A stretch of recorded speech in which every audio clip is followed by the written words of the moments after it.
వెళ్తాం 2047 నాటికి మనం స్వాతంత్రం వచ్చి 100 సంవత్సరాలు పూర్తవుతున్న సందర్భంగా రెండో స్థానం లేదా ఒకటో స్థానానికి చేరే దిశగా మనం అడుగులు వేస్తున్నాం. దీంట్లో నేను ప్రత్యేకంగా అభినందించాల్సింది ఆర్యవైశ్య సంఘ సభ్యులకి.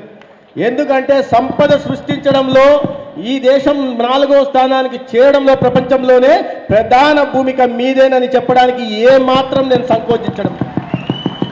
ఇటువంటి దేశ సంపదను పెంచి ప్రజల తలసరి ఆదాయాన్ని పెంచి మౌలిక సదుపాయాల కల్పన ఇవాళ ఏదైతే జరుగుతోందో సంక్షేమ ఫలాలు పేదలకు ఏ రకంగా అందుతున్నాయో వాటి వెనుక ప్రధాన కారణం మీరని చెప్పడానికి నేను ఏమాత్రం వెనకాడట్లేదు.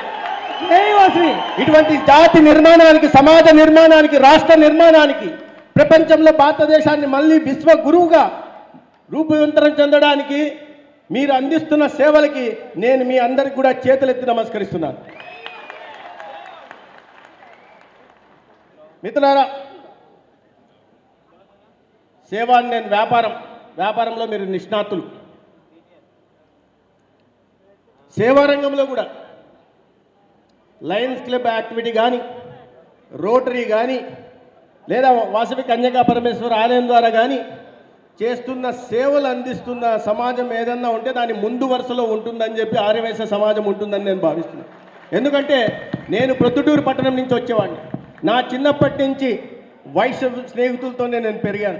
నా చిన్నప్పటి నుంచి అమ్మవారి శాలలోనే ఆడుకోవడానికి వెళ్ళేవాడిని. అమ్మవారి శాలలోనే దసరా సందర్భంగా అమ్మవారిని దర్శించుకోవడానికి వెళ్ళేవాళ్ళని, ఆ వేడుకలను చూసేవాడిని. కాబట్టి ప్రొద్దుటూరు పట్టణం నుంచి వచ్చిన వాడిని ఇటీవల ధర్మవరంకి నేను దత్తతకు వచ్చాను. అయితే ధర్మవరంలో నేను గెలవడానికి ప్రధాన భూమిక పోషించింది కూడా ఆర్యవైశ్యులే. ఈ సందర్భంగా ధర్మవరం ప్రజల తరపున నేను అందరికీ కూడా చేతులెత్తి నమస్కరిస్తున్నాను.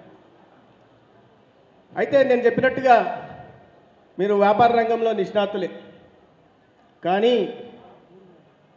రాజకీయాలు ఇవాళ సమాజంలో ప్రతి దాన్ని ప్రభావితం చేస్తున్నాయి. ఇప్పుడే నా సోదరుడు చెప్పారు, మిట్టా వంశీకృష్ణ, రాజకీయాల్లోకి మనం కూడా రావాలా, యువత రావాలని. మీరు వివాదాలకు దూరంగా ఉంటారు, రాజకీయాలకు దూరంగా ఉండాలనుకుంటారు, వ్యాపారం రంగం ద్వారా సేవలు అందించాలనుకుంటారు. కానీ వాళ్ళ చట్టాన్ని చేసే అవకాశం చట్టసభల్లో ఉన్న వాళ్ళకే ఉంది. చట్టసభల్లో చేసిన చట్టాల ద్వారా సమాజానికి ఉపయోగపడే అవకాశం కూడా ప్రజాప్రతినిధులకే ఉంది. అందుకని నేను ఈ వేదిక సందర్భంగా నా సోదరుడు యువ నాయకుడు శబరి వరప్రసాద్ చెప్తున్నాను, మీ అందరికీ కూడా ఆయన మాధ్యమంగా తెలియజేస్తున్నా, రాజకీయాల్లో యువతని ప్రోత్సహించండి, రాజకీయాల్లో ప్రోత్సహించండి. నేను ఉత్తరప్రదేశ్లో భారతీయ జనతా పార్టీకి ఇన్ఛార్జిగా పనిచేశాను. అనేక నియోజకవర్గాల్లో గుప్తానే టికెట్ ఇవ్వాల్సిందే. ఆ నియోజకవర్గాల్లో గుప్తాకు టికెట్ ఇవ్వకపోతే ఏ పార్టీ కూడా గెలవలేని పరిస్థితి ఉంది. ఎందుకంటే అనేక మంది గుప్తాలు, నేను గుప్తాని ఎందుకు అంటున్నానంటే అక్కడ మనం గుప్తాలు కానీ వైశ్యులు కాబట్టి. అంటే మీరు ఉత్తరాది రాష్ట్రాల్లో ఇవి ఉంది.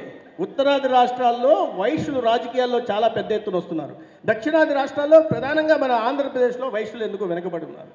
కాబట్టి ఆ పరిస్థితి మార్చాలా, రాజకీయ రంగంలోకి మనం కూడా రావాలా. నేను వచ్చి ఏదో వీధి పోరాటాలు చేయమని చెప్పట్లా, చేతులు మడవమని చెప్పట్లా, కానీ ఒక నిర్మాణాత్మకమైన రాజకీయాల్లోకి మీరు కూడా రావాల్సింది. సమాజ నిర్మాణంలో మనం కూడా బాధ్యత పోషించాల్సి ఉందని ఈ సందర్భంగా నేను తెలియజేసే ప్రయత్నం